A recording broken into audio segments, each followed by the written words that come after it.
Praise the Lord. परमेश्वर की दया और उसकी करुणा से एक अवसर मिला उसके भवन में आकर उसकी स्तुति आराधना करने का, उसके वचन में से सीखने के लिए। मैं आप सभी का इस चर्च में स्वागत करता हूं। यशायाह और उसका 56वां अध्याय और पहली आयत कोई पढ़ने में मदद करे। यशायाह उसका 56 वर्स फर्स्ट। कई बार हमें लगता है कि प्रभु यीशु मसीह के आने के बाद अन्य जातियों को मौका मिला। उससे पहले परमेश्वर की निज प्रजा इस्राएल ही थी और परमेश्वर की दया सिर्फ इस्राएलियों पे होती थी। और आज हम इन आयतों से, इन वचनों से सीखेंगे कि मेरा प्रभु शुरू से ही दयालु है, अभी तक दयालु है। पहला आयत कोई पढ़े।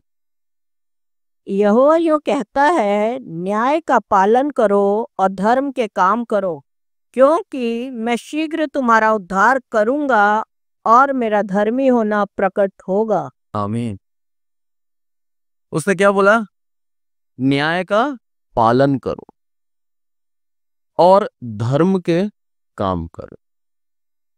अब ये सबके लिए हो गया, यूनिवर्सल है। सिर्फ उसकी जाति नहीं, अन्य जाति भी। हर एक व्यक्ति यदि परमेश्वर के इस आज्ञा का पालन करता है, आप जान लीजिए मेरा प्रभु उसका उद्धार करेगा। इस चीज को और स्पष्ट रूप से अगर हम देखें तो आप 6ठी आयत पढ़ें, उसके अंदर और स्पष्ट हो जाता है। बेटा गूंज रही आवाज। परदेसी भी जो यहोवा के साथ इस इच्छा से मिले हुए हैं कि उसकी सेवा टहल करें और यहोवा के नाम से प्रीति रखें और उसके दास हो जाएं, जितने विश्राम दिन को अपवित्र करने से बचे रहते और मेरी वाचा का पालन करते हैं। आमीन। परदेसी भी, उसकी जाति कौन सी थी? इसहाक से याकूब हुआ और याकूब से 12 बच्चे हुए और 12 बच्चे से 12 गोत्र हुए और सारी इस्राएली जाति परमेश्वर की निज प्रजा हुई। परमेश्वर ने जब मल्लयुद्ध हुआ याकूब का, तब याकूब ने उससे क्या बोला? बोला जब तक मुझे आशीर्वाद नहीं देगा मैं तुझे नहीं छोड़ूंगा। और वो क्या बोलता है? छोड़ दे मुझे, क्योंकि अब सुबह होने वाली है। और उनने बोला नहीं, मुझे आशीर्वाद दे। और आशीर्वाद क्या दिया उसने? अब से तुझे इस्राएल कहा जाएगा। हमें कोई ऐसा नाम बोले तो, जैसे मेरा नाम जॉनी है, मेरे को अगर बोले तेरे को आज से जॉनी नहीं कोई और नाम दे दिया जाए, तो मैं क्या बोलूंगा? इसमें आशीर्वाद क्या है?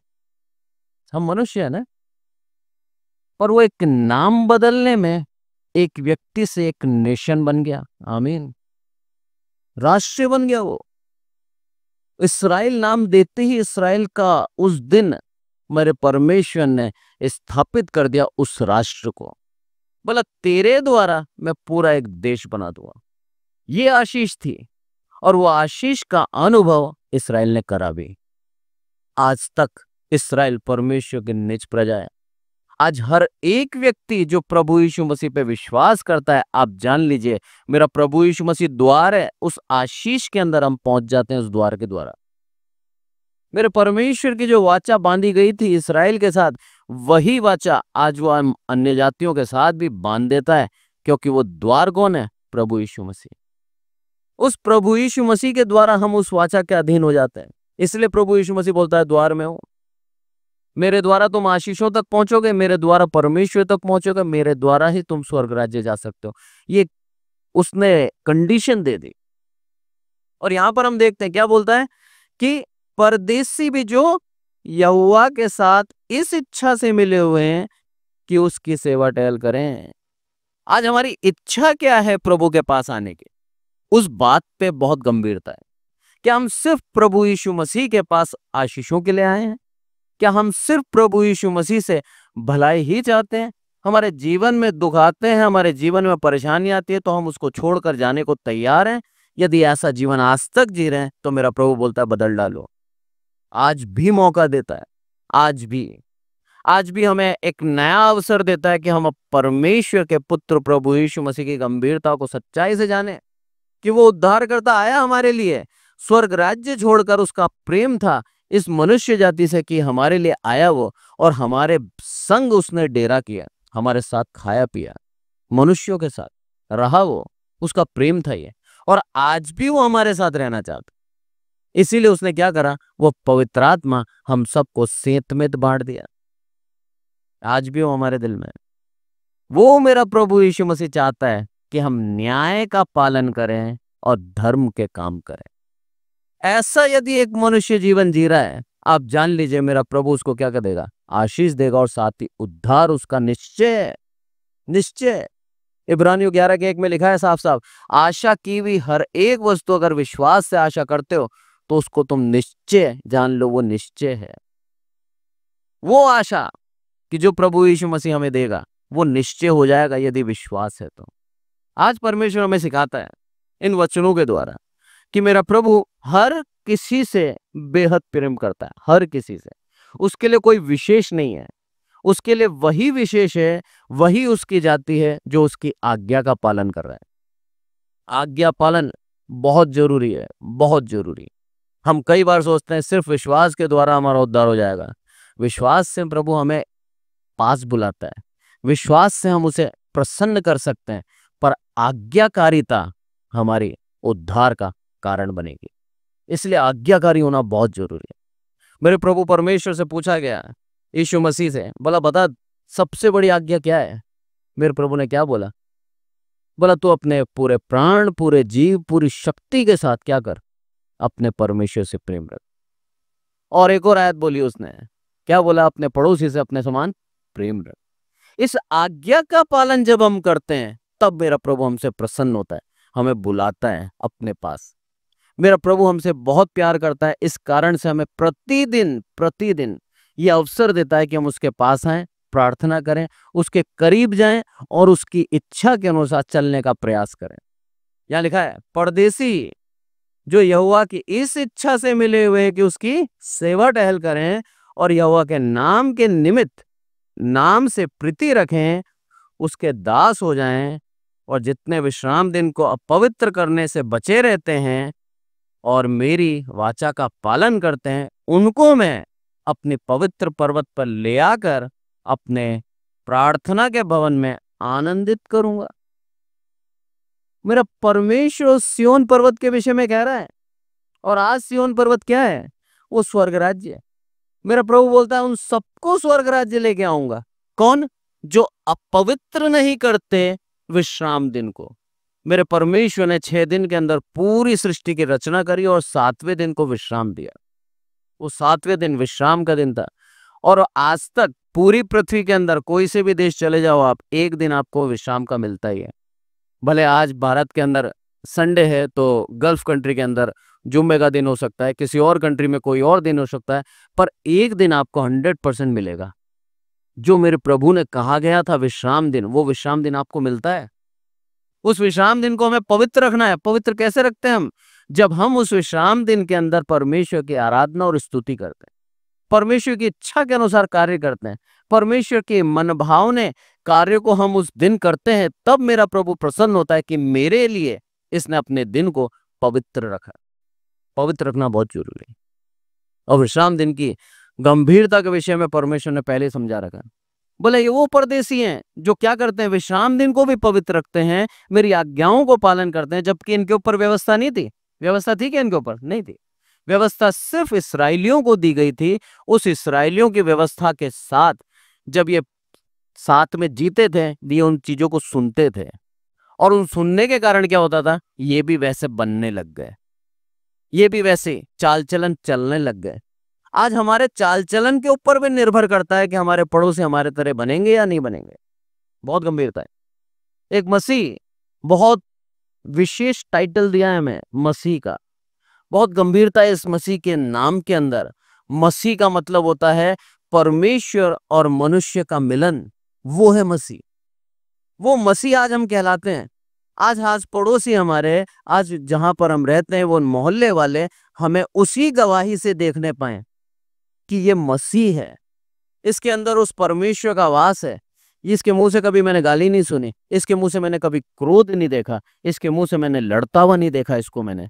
इनके घर के अंदर हमेशा स्तुति आराधना की आवाज आती है, इनके घर के अंदर शांति और खुशी बनी रहती है, क्योंकि ये मसीह हैं। परेशानी आएंगी, पर परेशानियों से खड़ा कर देता है मेरा प्रभु यीशु मसीह। ऐसा मसीहत आज प्रभु हमसे देखना चाहता है। इन परदेशियों ने देखा था इसराइलियों को करते हुए, और जब देखा तो ये भी इसराइलियों की तरह चाल चलन चलने लगे, और जब चलने लगे तो मेरे प्रभु की दया और करुणा इनके ऊपर भी हो गई।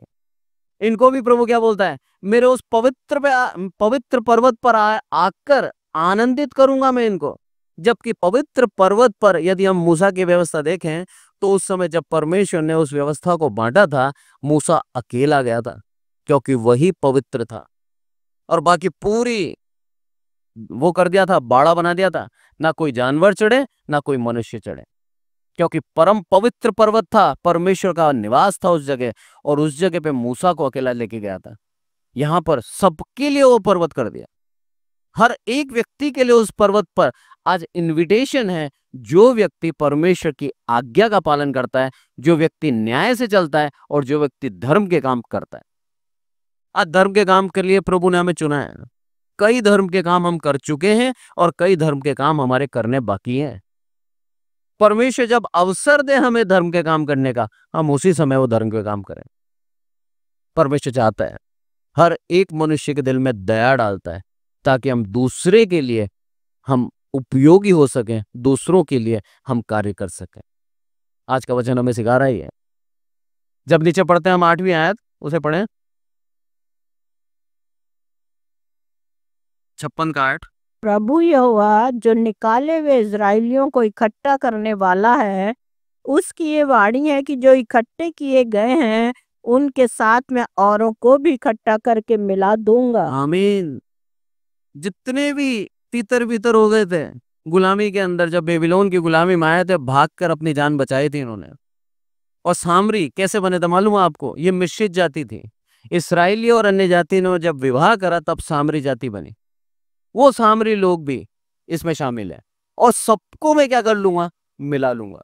ना केवल इसराइलियों को इकट्ठा करूंगा, बाकी सबको भी मैं इकट्ठा कर लूंगा। आपको मालूम है इसराइल राष्ट्र दोबारा कब बना? 1948 के अंदर इसराइल राष्ट्र बना है, 1948।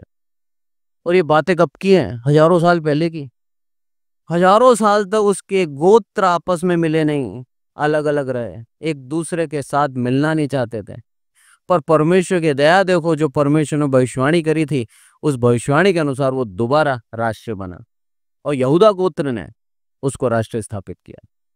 यहूदा का राजदंड सदैव बना रहेगा, मेरे प्रभु ने बोला था, और आज तक वही बना हुआ है। आज भी Jewish custom, Jewish law Israel के अंदर चलता है।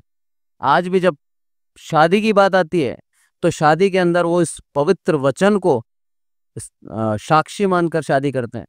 उनकी शादी के अंदर पास्टर का होना ना होना अनिवार्य नहीं है। बहुत अनोखी शादी है।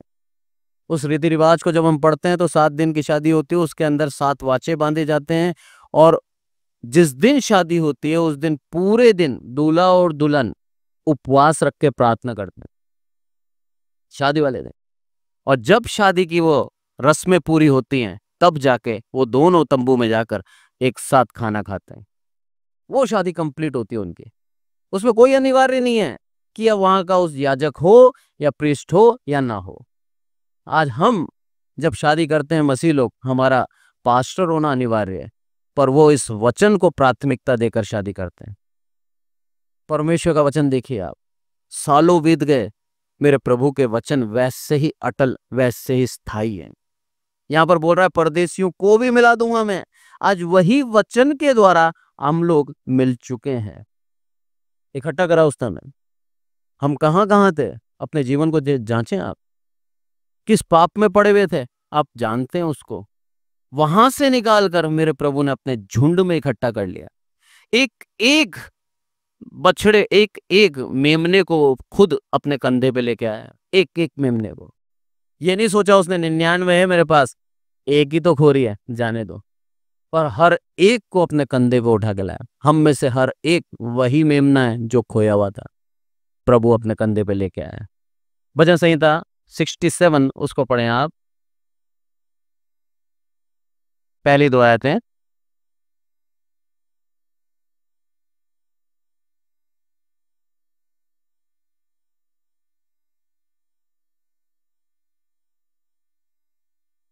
परमेश्वर हम पर अनुग्रह करे और हमको आशीष दे।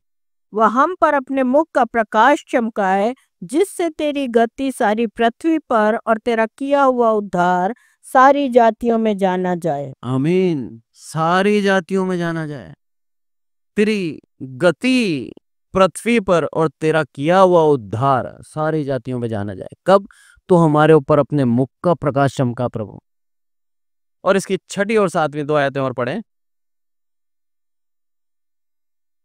भूमि ने अपनी उपज दी है, परमेश्वर जो हमारा परमेश्वर है उसने हमें आशीष दी है।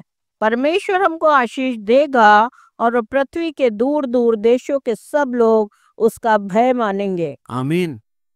सब लोग उसका भय मानेंगे। आज सब लोग उसका भय मान रहे हैं। दाऊद राजा ने कितने साल पहले भविष्यवाणी करी थी, कितने साल पहले, और उस भविष्यवाणी को आज हम पूरा होते देख रहे हैं। उस समय इस्राएली लोग परमेश्वर के करीब थे, पर दाऊद क्या बोलता है? पृथ्वी के दूर दूर देशों के सब लोग उसका भय मानेंगे। और आज दूर दूर देशों के लोग उसका भय मान रहे हैं। आज यूट्यूब एक माध्यम है, उस माध्यम के द्वारा आज हम हर एक देश के लोगों से जुड़ पा रहे हैं। सोशल मीडिया एक माध्यम है, उस माध्यम से कोटा में रहते हुए, राजस्थान में रहते हुए हम कहीं भी किसी भी व्यक्ति से आसानी से बात कर सकते हैं, उसके विचारों को जान सकते हैं, प्रभु यीशु मसीह की इच्छा और उसकी ललक को हम पहचान सकते हैं कि वो प्रभु यीशु मसीह के बारे में सुनना चाहता है। आज उस माध्यम के द्वारा हमें पता लगता है कि हर एक देश में जगह जगह प्रभु यीशु मसीह को मानने वाले लोग जीवित हैं, प्रभु यीशु मसीह का भय मान रहे हैं, उसका धन्यवाद दे रहे हैं और प्रभु यीशु मसीह के सुसमाचार का आदर और सम्मान करते हैं। जो भविष्यवाणी की गई थी दाऊद के द्वारा, वो आज भविष्यवाणी पूरी होती हम देख रहे हैं। दूर दूर के देश जहां हमारा जाना संभव नहीं है, इस सोशल मीडिया के माध्यम से हमारी आवाज, हमारा चेहरा, हमारी परमेश्वर की ये वचन उन तक आसानी से पहुंच रहे, आसानी से पहुंच रहे। कितना धन्यवाद दें हम इस टेक्नोलॉजी का। परमेश्वर ने हमें ज्ञान दिया है, इस टेक्नोलॉजी का फायदा भी है तो नुकसान भी है। हम फायदे पे विचार करें। मैक्सिमम बच्चे, आजकल के यूथ, जो मेरे को बड़ा दुख होता है उनको देखकर, वो सोशल मीडिया का इस्तेमाल सिर्फ इसलिए करते हैं कि खुद को प्रसिद्ध कर लें। विचारों में बहुत अंतर है। आप अपने आप को प्रसिद्ध करना छोड़कर यदि परमेश्वर के वचन को प्रमोट करेंगे, प्रभु आपको प्रसिद्ध कर देगा। पर आज हम क्या चाहते हैं? खुद की प्रसिद्धि, खुद को एज ए सेलिब्रिटी देखना चाहते हैं, खुद की प्रशंसा चाहते हैं, खुद के लिए हम कार्य कर रहे हैं। जब तक आप खुद के लिए करोगे, आपको प्रभु पीछे ही रखेगा, क्योंकि अब प्रभु आपसे प्यार करता है। वो नहीं चाहता आप घमंड में आ जाओ, वो नहीं चाहता कि आप घमंड के द्वारा उससे दूर हो जाओ। जब आप पूरी आदर महिमा प्रभु को दोगे, जब आप पूर्ण रूप से प्रभु की महिमा के लिए कार्य करोगे, आप जान लीजिए प्रभु आपको बढ़ा देगा। पागल हैं, बड़े कुछ भी करने को तैयार हैं अपने आप को फेमस करने के लिए। ये भटके हुए युवक हैं, भटक चुके हैं अपनी राह से। परमेश्वर चाहता है हम अपने मार्ग में बने रहें। उसने सारी जाति के ऊपर करुणा की है, उसकी करुणा सारी जातियों के ऊपर है, और आज हम उस चीज को अनुभव भी कर रहे हैं। हर एक जाति में से आपको मसीह मिल जाएगा, हर एक जाति में से, कोई सी भी जाति का क्यों ना हो, उस जाति में आपको मसीह मिलेगा। क्योंकि मसीह एक जात नहीं है, मसीह व्यक्तिगत रिश्ता है परमेश्वर और मनुष्य का। इस चीज को हम समझे। हर एक जगह मसीह हमें मिलता है, और वो मसीह परमेश्वर की दया से है। क्योंकि परमेश्वर ने वचन में लिखा है, मैं क्या करूंगा? तेरे को अपने पवित्र पर्वत पर बुलाऊंगा, आनंदित करूंगा, तो प्रार्थना के घर में रहेगा। ये परमेश्वर की दया और करुणा से है कि हम उसके प्रार्थना के घर में बने हुए हैं। यहां पर बोल रहा है, क्या बोलता है? कि भूमि ने अपनी उपज दी है, परमेश्वर जो हमारा परमेश्वर है उसने हमें आशीष दी है। भूमि ने अपनी उपज दी है।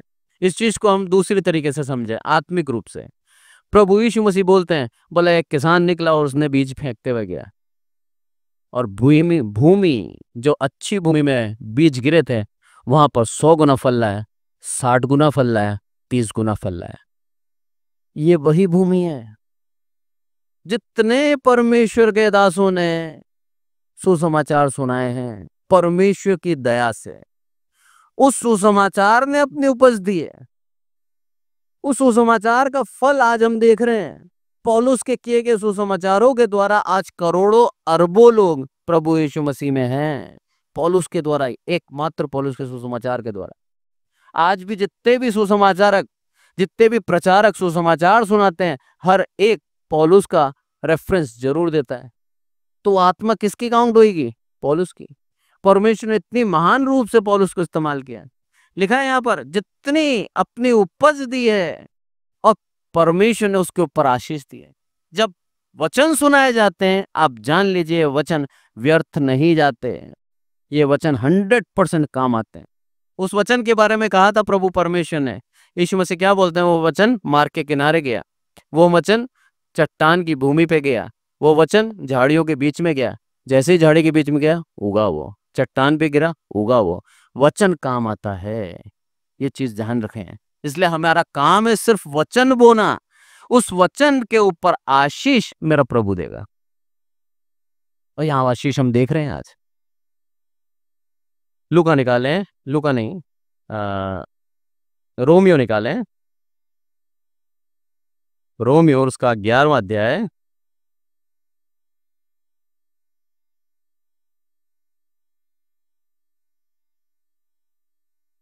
पहली आयत। इसलिए मैं कहता हूँ, क्या परमेश्वर ने अपनी प्रजा को त्याग दिया है? कदापि नहीं। मैं भी तो इजरायली हूँ, अब्राहम के वंश और बिन्यामीन के गोत्र में से हूँ। आमीन। पौलुस बोल रहे हैं यहाँ पर, क्या परमेश्वर ने अपनी प्रजा को त्याग दिया? कदापि नहीं। कारण क्या था?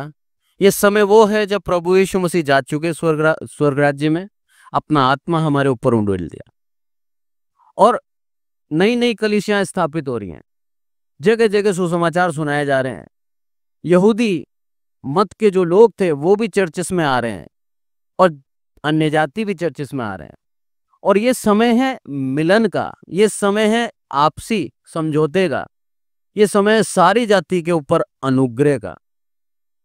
जो यहूदी मत के लोग थे वो इस बारे में थोड़े से कंजर्वेटिव बोल लो या थोड़े से संकुचित दिमाग के थे। वो ये सोचते थे हमने जो बाप दादाओं से सीखा है कि अन्य जातियों से मेल नहीं रखना, आज ये प्रभु का वचन हमें कैसे कह सकता है कि हम उनसे मेल रखें? इस कारण से वो अपनी लॉ, अपनी व्यवस्था को प्राथमिकता देते थे। प्रभु यीशु मसीह विश्वास तो कर रहे हैं पर उस व्यवस्था को भी नहीं छोड़ रहे थे। इसीलिए पौलुस यहां पर समझा रहा है, तुम्हें छोड़ा नहीं है। ये मत समझना कि अन्य जातियों को मौका दिया है तो तुम्हें छोड़ दिया है, ऐसा नहीं है। एक लाडला बच्चा होता है ना, इसको सिंपल तरीके से सीखते हैं हम। एक लाडला बच्चा है, घर में 2 भाई बहन है और जो लाडला है वो आपका बहुत ही लाडला है, आप उसकी हर एक बात मानते हैं। पर जब वो बदमाशी करता है और आपने दूसरे बच्चों को थोड़ा सा आगे प्यार कर लिया, प्यार दोनों से करते हो, बराबर करते हो, पर दूसरे को थोड़ा सा आपने मौका दिया और उसकी बात सुनने लगे, तो लाडला जो बच्चा है उसके दिल में इनसिक्योरिटी आती है। कहीं मेरा वो हक, कहीं मेरा वो पद छिन तो नहीं गया। वही इनसिक्योरिटी इसराइल के साथ थी। इसीलिए पौलुस समझा रहा है यहां पर, बोला तुम्हारा अपनी प्रजा को त्याग नहीं दिया है उसने। तुम ये ना सोचो कि तुम्हें त्याग दिया है, परमेश्वर ने अवसर दिया है अन्य जातियों को। आज वो अवसर नहीं देता तो आज हम प्रभु की उस प्रजा में नहीं गिने जाते। 29वीं आयत पढ़े इसकी।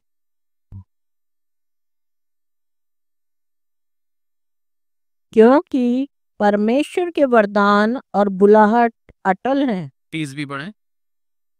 क्योंकि जैसे तुमने पहले परमेश्वर की आज्ञा ना मानी, परंतु अभी उनके आज्ञा ना मानने से तुम पर दया हुई है। आमीन। वो बात क्लियर हो जाती है कि तुमने आज्ञा ना मानी थी, इसलिए इनकी आज्ञा मानने से क्या करा प्रभु ने? इनके ऊपर दया कर दी। आज हमारे ऊपर दया यदि हम कराना चाहते हैं या हमारे ऊपर दया बनी रहे, उसका सबसे बड़ा आज्ञा लिखी है परमेश्वर ने कि मेरी आज्ञा का पालन कर। बस उस प्रभु के अनुग्रह से आप कभी भी वंचित नहीं होगे। उस प्रभु के अनुग्रह में बने रहोगे। उसकी आज्ञा का पालन हमें करना है। यह अन्य जातियों के विषय में लिखा है। प्रभु यीशु मसीह हमें प्यार करता है, इस कारण से हमें चेतावनियां देता है, इस कारण से हमें आगे से आगे वचनों के द्वारा पोषित करता है कि हम प्रभु की इच्छा के अनुसार चलें, परमेश्वर का न्याय का पालन करें, धर्म के काम करें, उद्धार हमारा होगा। परमेश्वर की जाति में जुड़ना है तो उसकी आज्ञा का पालन करें, तब जाकर हमारे ऊपर उसकी दया होगी और हम मसीह कहलाएंगे। सिर्फ नाम लिख लेने से, धर्म के कॉलम में ईसाई टिक करने से हम मसीह नहीं होते। मसीहत ग्रहण करनी होगी, प्रभु यीशु मसीह को दिल में उतारना होगा, उसकी आज्ञा का पालन करना होगा, तब उसके अनुग्रह में हम जी पाएंगे, तब हम परमेश्वर की इच्छा के अनुसार कार्य कर पाएंगे, तब हमारे जीवन से हम उसे प्रसन्न करने पाएंगे। और दाऊद राजा क्या बोलता है, उसके पास प्रार्थना करो जब सही समय हो। वो सही समय क्या है? मेरे प्रभु की प्रसन्नता का समय, सही समय। एक बालक होता है ना, बालक, आप सोचते हो बालक है, छोटा है, उसके अंदर समझ नहीं है, बहुत समझदार होता है वो माँ के मूड को जानता है, कब खुश है, कब गुस्से में है, कब चिड़चिड़ी है, उसको सब मालूम है। जब खुश होगा ना माँ, तभी उसके पास जाके बोलेगा मम्मी एक चॉकलेट दे दो, मांगेगा उससे, और माँ खुशी में आकर उसको दे देगी। आज प्रभु यीशु मसीह को हमें वैसे ही प्रसन्न करना है, और वैसे प्रसन्न करने के लिए हमें आज्ञा का पालन करना होगा। हमें विश्वास करना होगा कि मेरा प्रभु यीशु मसीह ही एकमात्र उद्धार करता है। ये विश्वास करना होगा। जब हम इस विश्वास पे चलेंगे, मेरा प्रभु वचन के आधार पर कहता है मैं प्रसन्न हो जाऊंगा। और जब वो प्रसन्न है आपसे, जो चाहे आप मांगो, उसके लिए वो एक चॉकलेट की कीमत के बराबर ही है। बड़ा नहीं उससे। हमारे लिए 1 करोड़ बहुत बड़ी बात हो सकती है, मेरे प्रभु के लिए 1 करोड़ कुछ भी नहीं है। ये पृथ्वी की जब संरचना करी थी ना, तो इस पृथ्वी के कोर यानी कि मध्य में उसने क्या रखा है मालूम है आपको? सोना। सोने से बनी है पृथ्वी। ऊपर मिट्टी है, अंदर उसका सोना भरा हुआ है, लिक्विड गोल्ड आज भी है। आप साइंस का स्टूडेंट है तो आप जानते होंगे, इतना सोना है उसके पास, अथाह सोना।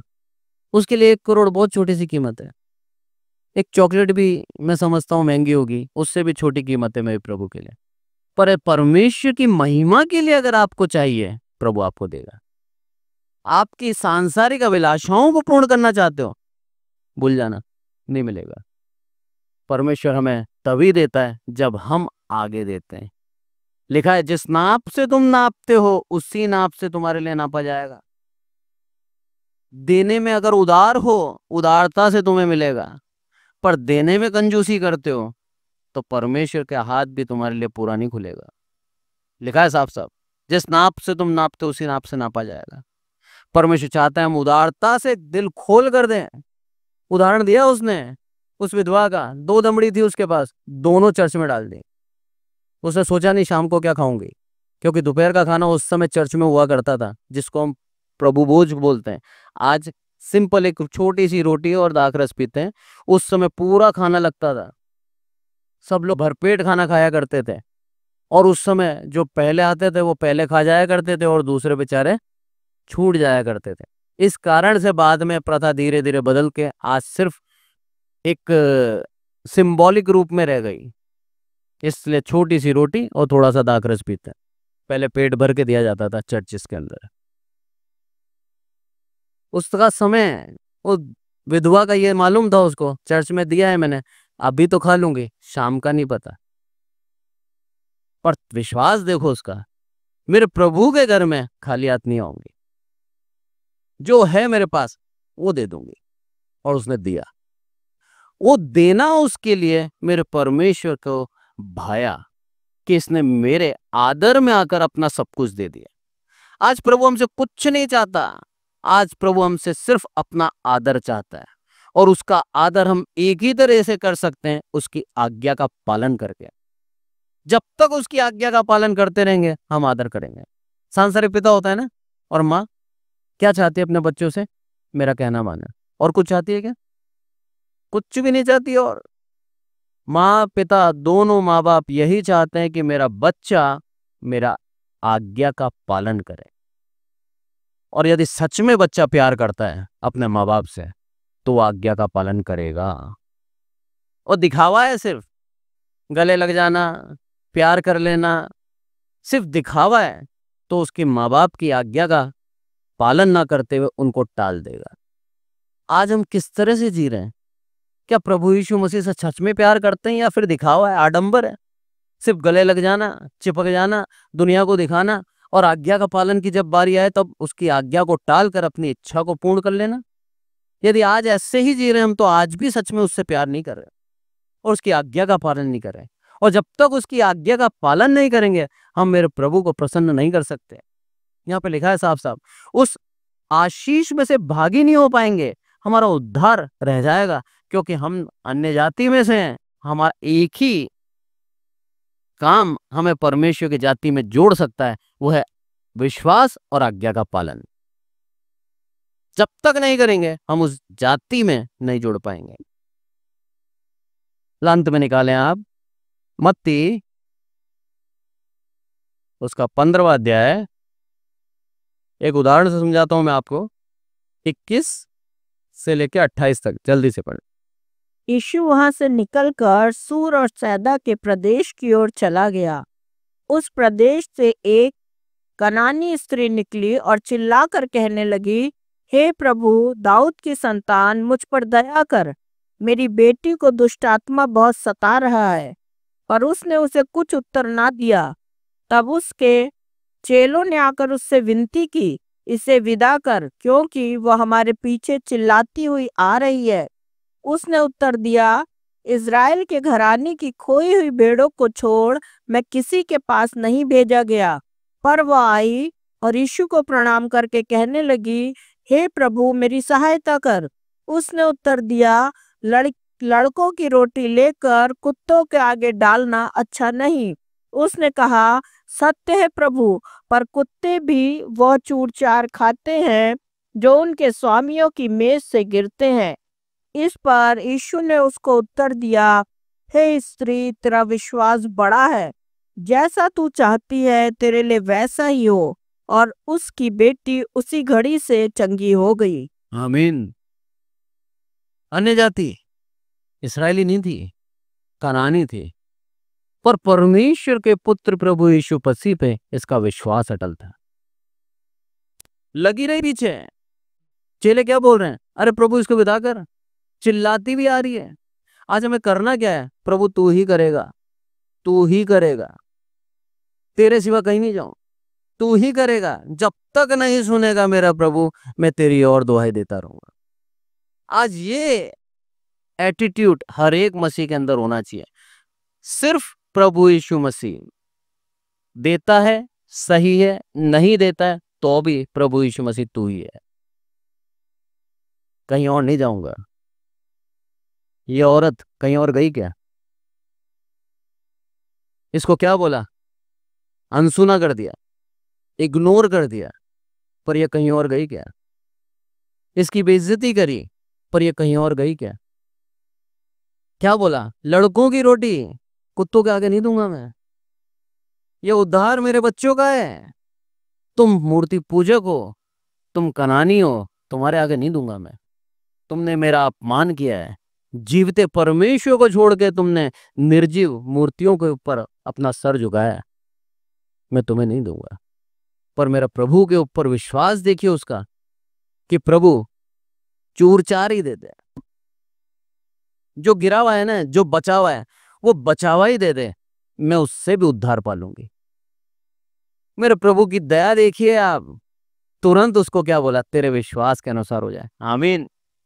ये परखती उसकी कि धुतकार के बाद यदि तू जाती है तो चली जाए। पर उसका विश्वास अटल था कि उद्धार अगर मुझे मिलना है तो सिर्फ प्रभु यीशु मसीह से मिलेगा और किसी से नहीं मिलेगा। आज हमें वही उद्धार के पीछे जाना है, कि प्रभु देगा तो तू ही देगा, अन्य देवी देवताओं के पीछे नहीं जाऊं, अन्य लोगों के पीछे नहीं जाऊं, अन्य लोगों की मस्का पॉलिश नहीं करूं। देगा तो तू देगा, और नहीं देता तो इंतजार में जीवन बिता दूंगा, पर देगा तो तू ही देगा। इस विश्वास के साथ प्रभु यीशु मसीह के पास आना है, और मेरा प्रभु आपके विश्वास के अनुसार आपको देगा। लिखा है वचन के अंदर, उसी घड़ी से चंगी हो गई, सदा के लिए चंगी हो गई। आज मेरा प्रभु हमारा वही विश्वास चाहता है कि हम मेरे प्रभु के ऊपर विश्वास करके ईमानदारी से चलते रहें पीछे, और उसको प्रसन्न करने का प्रयास करें। और मेरा प्रभु जब प्रसन्न हो जाता है, आप उससे जो चाहे वो मांग सकते हो, देगा वो आपको। उसको प्रसन्नता होती है, खुशी होती है देने में। इसलिए सामरी स्त्री से बोलता है वो, बोले यदि तू मुझे जानती तो मुझसे मांगती, तूने जाना नहीं अभी मुझे। आज प्रभु यीशु मसीह को हम सच्चाई से जानते हैं तो मांगे उससे। मेरा प्रभु प्रसन्नता से देगा आपको, क्योंकि जो कोई मांगता है उससे, उसको वो पूर्ण करता है, देता है वो। आज के वचन से हमने देखा कि पुराने नियम से लेकर नए नियम तक प्रभु हमें सिखाता है अन्य जातियों के ऊपर प्रभु की विशेष दया है। जो अन्य जाति प्रभु की आज्ञा का पालन करता है, आज हमारे ऊपर उसकी दया हुई है, हमें उसने अपनी प्रजा में जोड़ा, हमारे ऊपर विशेष करुणा हुई उसकी। आज हम उस विशेष करुणा को हम तुच्छ न जाने, उसकी आज्ञा में बने रहें, उसकी वचनों के ऊपर पूर्ण विश्वास करें, न्याय से जीवन जिएं, धर्म के काम करें, परमेश्वर के प्रसन्न करने के लिए उसके ऊपर विश्वास करें, और आज्ञाकारी होकर उसकी जाति कहलाएं। जब हम ऐसा करते हैं, आप जान लीजिए मेरा प्रभु आपको अपनी जाति में जोड़े रखेगा। वो आराधना का दिन आपके जीवन में देगा, वो स्वर्ग राज्य आपके भाग में लिख देगा। विरासत में देता है हमें स्वर्ग राज्य। मैं दोबारा कह रहा हूं, विरासत में देता है हमें स्वर्ग राज्य, हमें दान में नहीं देता। दान में और विरासत में बहुत अंतर है।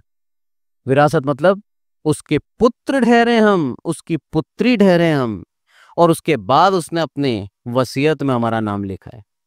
विरासत में देता है हमें। कब होगा? जब हम उसकी इच्छा के अनुसार कार्य करेंगे, आज्ञा का पालन करेंगे, तब हमारे जीवन में वो करुणा, वो अनुग्रह सदैव करेगा। उसकी दया में बने रहना है, आज्ञा पालन करें, और उस आज्ञा पालन से हमारे जीवन में उद्धार होगा। परमेश्वर आज के वचन से हमें आशीषित करें। आइए प्रार्थना करें। हे हमारे प्रभु, हम सबको संभाल कर रखते हैं, इसलिए आपका धन्यवाद मेरे प्रभु। सारी आदर महिमा आपको देते हैं मेरे प्रभु। विशेष करके प्रार्थना करते हैं मेरे प्रभु, मेरी बेटी एंजल के लिए, पूर्ण रूप से चंगाई देना उसको। आपकी दया, आपकी करुणा उसके ऊपर बनी रहे मेरे प्रभु। आपके पास ही आते हैं मेरे प्रभु, उस महिला के समान आपके पास आते हैं मेरे प्रभु। उसकी बच्ची पीड़ित थी, आज मेरी बच्ची भी पीड़ित है मेरे प्रभु।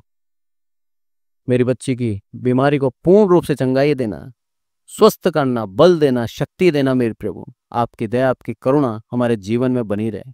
आपके वचन के अनुसार मांगते हैं आपसे, और आपकी वचन कहता है मांगो तो तुम्हें दिया जाएगा। पूर्ण विश्वास करते हैं मेरे प्रभु आपके ऊपर कि आपसे जितनों ने भी मांगा, विश्वास के साथ आपने एक को भी खाली हाथ नहीं भेजा मेरे प्रभु। आज मेरे को भी आप वही दान देंगे मेरे प्रभु, और मेरी बच्ची के स्वास्थ्य और एकदम चंगा आप करेंगे मेरे प्रभु। आदर मान आपको देते हैं मेरे प्रभु। प्रार्थना करते हैं विशेष करके यहाँ बैठे हुए हर एक विश्वासी के लिए, आपकी दया, आपकी करुणा इनके ऊपर जीवन में जीवन भर बनी रहे मेरे प्रभु। और मेरे प्रभु इनके जीवन में ये वचन गहराई से उतरे मेरे प्रभु कि हम मसीह कहलाते हैं तो हमें आपकी आज्ञा का पालन करना बहुत अनिवार्य है मेरे प्रभु। आपकी ऊपर पूर्ण विश्वास करना हमारा कर्तव्य है मेरे प्रभु, और मेरे प्रभु आपके पीछे चलना हमारा सौभाग्य है मेरे प्रभु। आदरमान आपको देते हैं मेरे प्रभु। हम घटें आप बढ़ें। आपने हमारी विनती सुनी, इसलिए आपका बहुत बहुत धन्यवाद मेरे प्रभु। प्रभु यीशु मसीह के नाम से मांगते हैं, आमीन।